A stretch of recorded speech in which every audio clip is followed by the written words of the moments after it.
I'm sure that all of you are familiar with White House. Can I suggest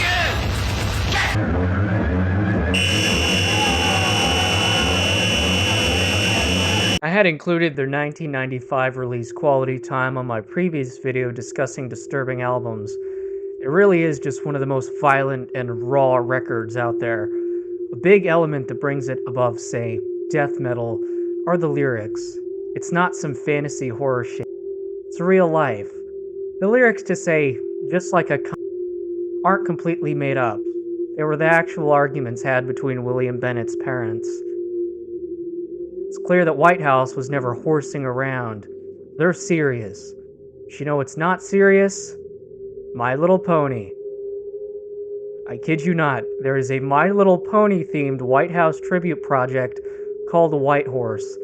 They only have one album, Appleseed, parody of the group's 2003 magnum opus, Birdseed. All the basic elements are there, except now the lyrics are changed to have a few My Little Pony references here and there.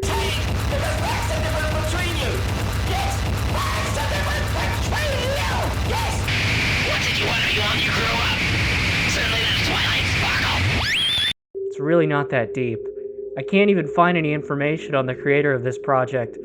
All that's known is that this was created in one night during a 2014 Brony convention. Nothing else.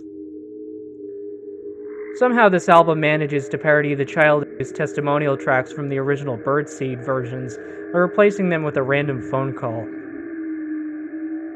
Appleseed's take on this isn't even a sarcastic account of anything.